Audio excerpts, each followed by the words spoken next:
What's up guys, my name's Stu, and today we are finally looking at what the Legendary Akira can really do.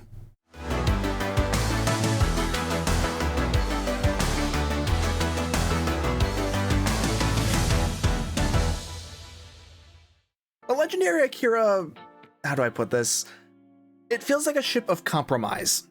It's reasonably versatile and can do a few different things, but it's not going to be really good at any one specific thing. That's the drawback there. Maybe I'm just saying that because I had a really specific idea of what I was hoping to see out of the Legendary Akira, and while this isn't quite that, I don't think people are going to be disappointed in what we got. Here she is, the Legendary Akira. Now, before I said this ship felt like a ship of compromise. And what I meant by that is that it's not really good for any one thing. It is a command ship, so it can be set up as a torpedo build, but it's not the most optimal ship for a torpedo build. And that's because it has a 5-3 weapons layout, 4-4 would have been better for a torpedo build, and the secondary specialization seat is a Miracle Worker seat. I would have preferred Temporal for additional unconventional systems triggers, though they also put the secondary seat on the science seat, so it probably wouldn't have mattered either way. While these things do hurt a torpedo build a little bit, it actually makes the ship a bit more optimal for another build option, energy weapons. With that Lieutenant Commander Miracle Worker seat, you're going to have enough room for Narrow Sensor Bands 3, which is going to be very valuable for an energy weapon build. Additionally, a 5-3 layout is better for energy weapon builds to take better advantage of dual cannons and dual beam banks. Because of this versatility, I have a couple different builds to show you on this ship. I'll start with this one, which is a torpedo build, but it's a bit different than what I've done in the past. I was originally going to set this up to be a torpedo build that was as meta as possible, but I ran into a little roadblock in the tactical seating. I don't have enough room for Mind Dispersal Beta. I could switch up this universal seat to be a tactical seat, then I'd have plenty of room for it, but then I'm really cutting into the amount of unconventional systems triggers that I have. I could also just go without Mind Dispersal. Even without that buff, they'll still do a decent amount of damage, but then I had an idea to make this build a little more theme focused. That theme being to fit as many torpedoes onto this build as possible. And I don't just mean the weapons, I mean the consoles and the traits as well. I want this thing firing as many torpedoes as it possibly can at all times. I didn't change out much in the forward weapons. I'm still using the standard meta configuration for torpedoes. That's the Enhanced Biomolecular Photon Torpedo, the Delphic Distortion Torpedo, the Neutronic Torpedo, and the Dark Matter Quantum Torpedo. Normally I would use the Delphic Dual Beam Bank here in the 5th slot just to get the set bonus with the torpedo, because that would give more crit chance and severity. But we're going for quantity over quality here, so instead I went for the Discovery Reputation Dual Beam Bank. That way I get the 3-piece set bonus from the Lorca's Ambition set, which fires off an extra Dark Matter Torpedo at enemies at 50% health. So that's more torpedoes launching from this ship. The core gear is my usual meta setup for a torpedo build. I know the Revolutionary Warp Core is event gear, so if you don't have this, you can swap this in with the Discovery Reputation Warp Core, that way you can get the 2-piece with the shield. In fact, I think more of you will actually prefer the Discovery 2-piece, because that way you get the extra hull regeneration, which is nice for your survivability. Revolutionary Warp Core is just here for the extra little bit of weapon amplification, because I am a min-maxing weirdo. The aft weapons is where things really start to get different. Since I wanted this build to be as many torpedoes as possible, I decided to forego mines completely. Instead, I went with the Wide-Angle Enhanced Inhibiting Chronoton Torpedo Launcher from the Gamma Reputation, the Prolonged Engagement Photon Torpedo from the Phoenix Prize Store, and the Wide-Angle Quantum Torpedo, which is available on any C-Store version of the Sovereign class. The reason I went with these 3 in the back is because they are all wide-angle torpedoes, meaning they all have 180-degree firing arcs. The idea was just to be able to make your aft torpedoes easier to aim, because you're still going to be more reliant on your forward-facing weapons. This way you'll have more coverage in the back when your ship is moving around. The other reason I went with these 3 specifically is because they're actually the only 3 wide-angle torpedoes in the game. Well, no, that's not totally true. I recently found out there's actually a 4th wide-angle torpedo in the game, technically. The Wide-Angle Voth Transphasic Chronoton Launcher. This torpedo comes with the Voth Bulwark Juggernaut, which used to be in the Phoenix Prize Store. However, the Bulwark is only Tier 5. There is no Tier 6 version of this ship yet. When the Phoenix Prize Store got revamped a while back, they removed all of the Tier 5 ships from that store, including the Bulwark, so currently there is no way to obtain this ship if you don't already own it. Which means there is also no way to get the wide-angle torpedo that it comes with. We really need more wide-angle torpedoes. Or better yet, a way to add the arc mod to existing torpedoes. It would really be a game changer for making broadside builds more viable. That's a discussion for another video, however, so let's move on. The devices are my normal setup for a torpedo build. Kinetic amplifiers, deuterium surplus, reactive armor catalyst, Kobayashi Maru transponder. Actually, it's not quite what I normally use, because I used to always have the red matter capacitor here. The red matter capacitor triggers a shared cooldown with most of these other devices. The subspace field modulator won't. And now we're moving on to the consoles, where things are also a little bit different. Of course, Lorca's custom fire controls here, both because of its own passive buffs and its set bonus. But the rest of these are all here to feed into the theme of having as many torpedoes firing as possible. First, we've got the Torpedo Point Defense system, which actually comes off of this ship because it is part of the old Akira console set. Now, this isn't a particularly powerful console, it doesn't even have a passive bonus on it because it comes off of a lower tier ship, but visually it most certainly feeds into the theme because it just fires torpedo spreads all over the place. It also has a cooldown of only a minute because it is from a lower tier ship, and it can actually be pretty useful for going up against enemies with targetable torpedoes. The AoE damage this console creates is really great for taking out those projectiles. Next is the Point Defense Bombardment Warhead off the NX refit. It's got passives that buff projectile damage and gives a little bit of extra crit chance, and it fires a torpedo that's so big that it can fire its own smaller torpedoes, so it certainly fits the torpedo theme. Next is Opening Salvo off the Titan Science Destroyer. It has some useful passive abilities, but it's mainly here for its click ability. Basically what it does is fires off a few torpedo salvos over the next few seconds.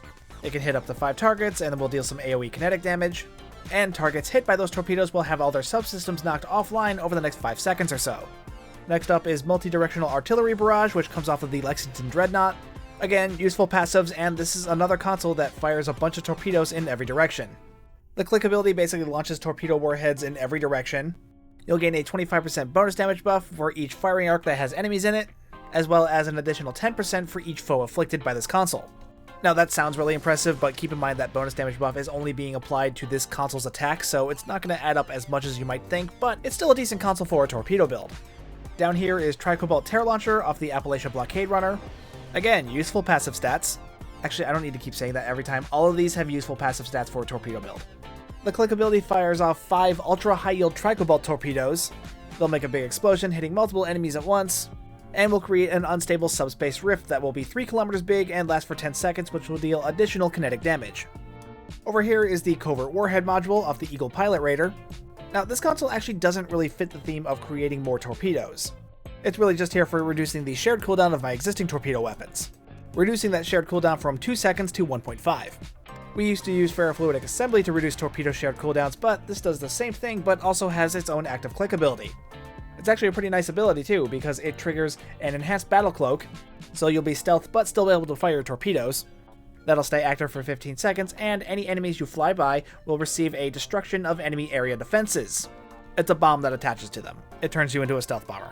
Technically, you could justify those bombs as like warheads extracted from your torpedoes, so it really doesn't break the theme all that hard, but this is really just here for practical purposes.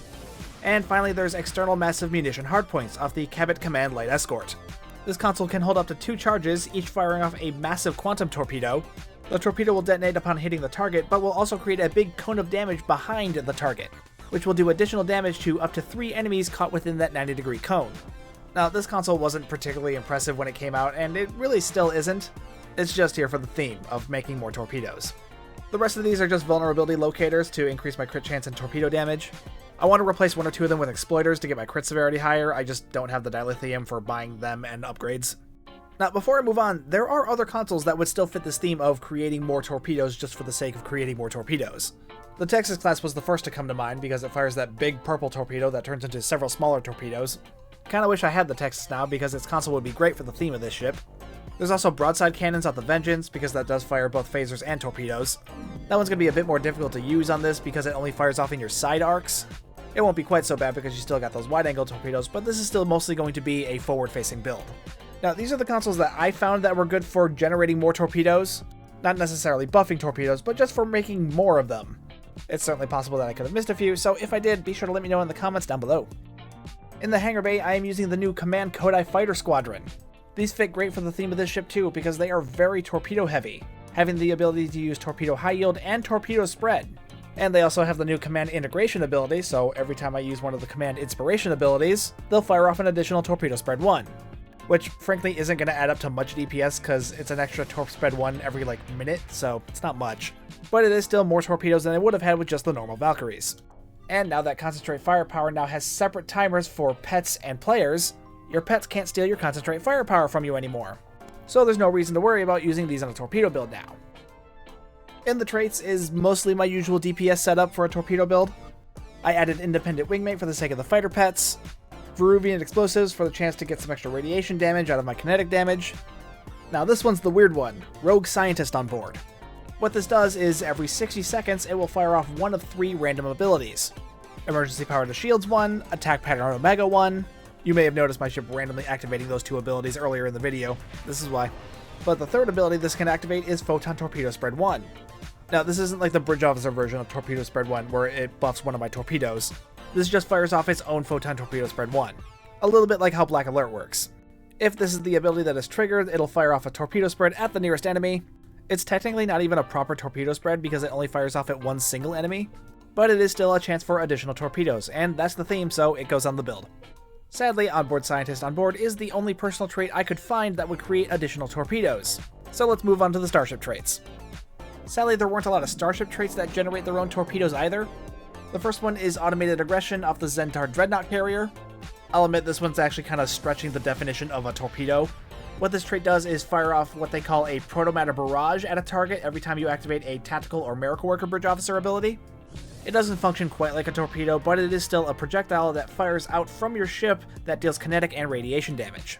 It is a rather good trait though, and actually fits really well in this ship because of that Miracle Worker seat. The next 2 are traits that you've probably seen a lot of in torpedo builds in recent years.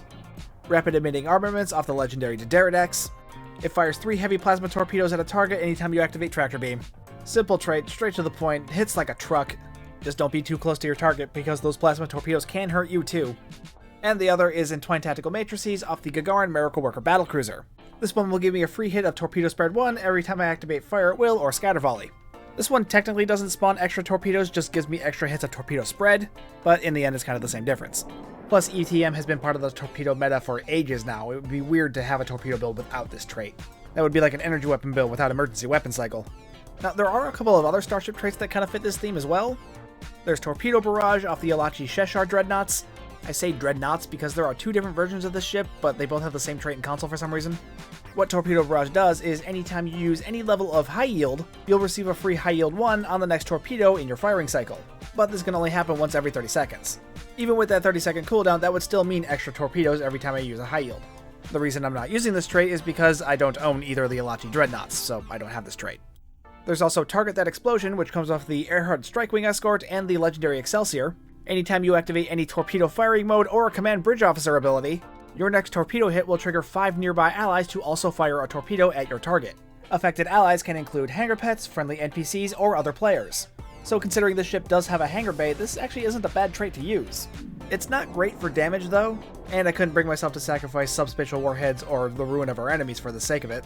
And really I was more focused on finding traits that would fire torpedoes from your own ship rather than surrounding allies.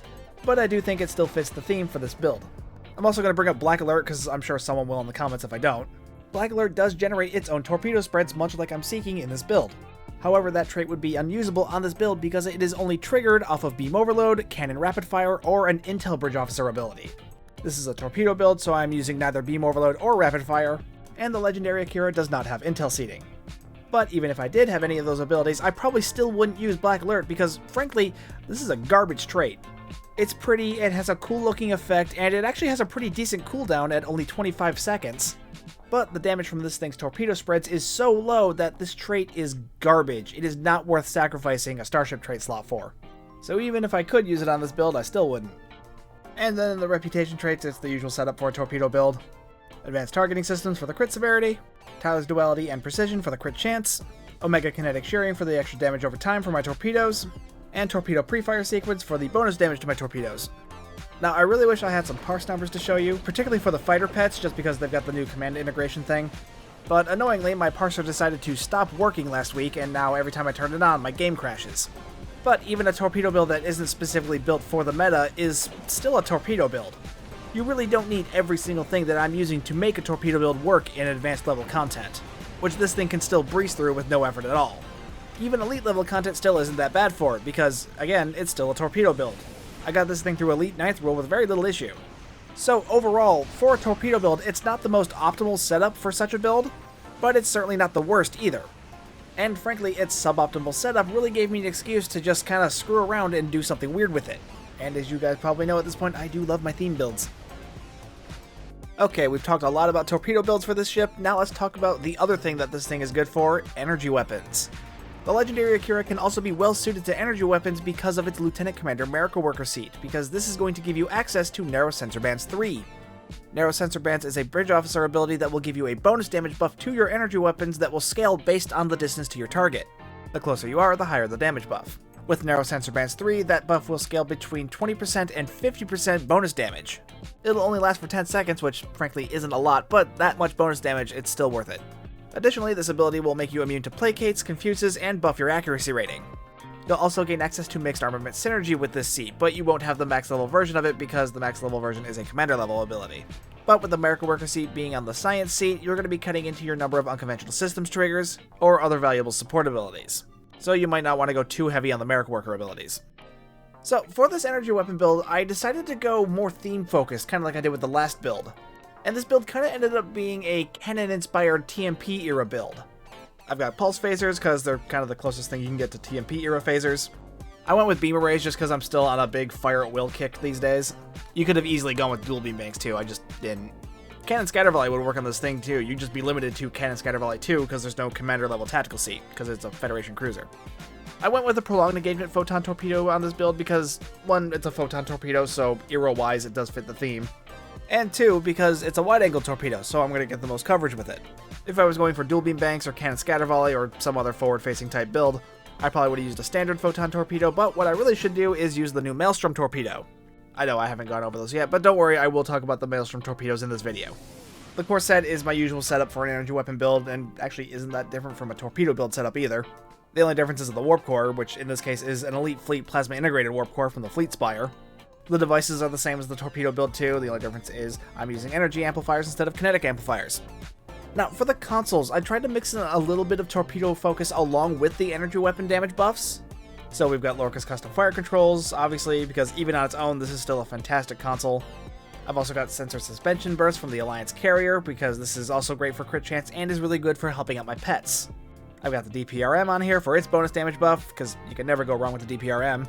And to hold on to some of that torpedo theme, I've also got the Point Defense Bombardment Warhead. This one's also nice to have because it actually has a 2-piece bonus with the DPRM, so I'm getting some additional phaser damage out of them. One of the other things I did with this build is to take the opportunity to mess around with the old Akira console set. They all come with this ship, so I may as well. Oh, also, these 3 consoles, they used to be bound to just the Akira and its variants, but they have updated these consoles so that they are now usable on any ship in the game. Same with the console set off the Valdor. Now, this console set is a little weird, mostly because of these first 2 consoles.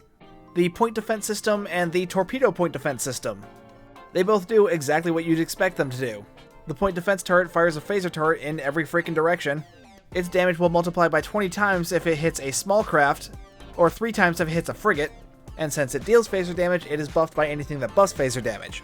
And the Torpedo Point Defense System is kind of the same thing in principle. It doesn't have the different levels of scaling damage, it's just going to do the same amount of kinetic damage no matter what. But both of these consoles seem to have been designed for fighting off groups of small ships. And while neither of them have damage output that is super impressive, they're still not bad consoles. The torpedo console would be better on a full-blown torpedo build, because then you're probably going to be buffing your kinetic damage more. But even then, it's still not bad. And just from a visual standpoint, these 2 consoles are very fun to fire off, because just a bunch of weapons flying in every direction. It is the exact kind of playstyle that I am just so into these days. Now, the thing that makes this console set kind of weird is the third console, Destabilized Tachyon Emitters, which comes off of the Elita. The reason this third console is sort of the odd one out of this console set is because, despite being the only one off of a Tier 6 ship, it's actually the least interesting.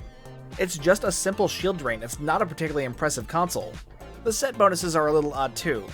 The 2-piece set is actually really nice. 20% to your torpedo damage, and 10% crit severity all around. The 3-piece gives some crit chance, but then it gets a little weird, because it gives a 15% recharge time reduction to your tactical and pilot bridge officer abilities. The Legendary Akira has no pilot seating, so you're not going to get much out of that. I know it probably seems weird, but keep in mind that the original Tier 6 Akira, the Elita, that did have pilot seating, so that's why that's the way it is. And that +3 to accuracy, that's just worthless in PvE. So yeah, the first 2 consoles are really interesting, largely due to their fun factor, but the third one is kind of lame in my opinion, and the 3-piece bonus really isn't worth fighting for it. Frankly, once I finish this video, I'm probably going to swap that out for something more useful. The traits are pretty much standard for most of my energy weapon builds because that's what this is. I'm using it for Fire at Will, but you can adapt it to Beam Overload or Scatter Volley or whatever you like. Now, for the Bridge Officer seating, I've talked about how Miracle Worker is really nice for energy weapon builds, but let's go a little into the command seating a bit. You can see I'm using Concentrate Firepower 3 here. This isn't a full-fledged torpedo build, but I did want to mix some torpedo-esque focus into the theme of this build. So that's why I decided to keep Concentrate Firepower, because that's going to help out my torpedo or any of my allies' torpedoes, and that's going to help out my pets, because remember, players and pets both have different timers now for Concentrate Firepower. The other command ability I decided to use was Suppression Barrage. This ability is a really nice heavy debuff that can be applied to enemy targets. While it's active, your weapons will apply the following debuffs to any target that they hit. It'll reduce outgoing damage, flight speed, turn rate, and accuracy. By how much will depend on what level you're using. That first one is the main reason I'm using this though, the outgoing damage debuff. At level 3, this thing gives a 50% damage debuff to enemy targets. That is a pretty substantial cut to damage output. While this ability is active, it will affect any enemies that you hit. So if you're using Fire at Will or Scatter Volley, you're going to be debuffing all of those enemies that you're hitting. But that's also why this ability isn't that useful on Beam Overload or Rapid Fire or any other single target firing mode. So what I'm saying is, if you like Scatter Volley or Fire at Will and want to increase your survivability, this is a great way to do it. Normally this is something I would only use on a tank build, but I've been using it more and more on solo play whenever I'm using a command ship. Now let's talk about the other big thing that's coming in this Legendary bundle, the new Maelstrom Quantum Torpedoes. Maelstrom Torpedoes are a new type of torpedo that are capable of building up a stackable charge. These charges will build up over time, and the more stacks it has, the more powerful the torpedo will be when it's fired. You can equip a maximum of 2 Maelstrom Torpedoes onto a single ship, and the Legendary Akira will be equipped with 2 when you claim it.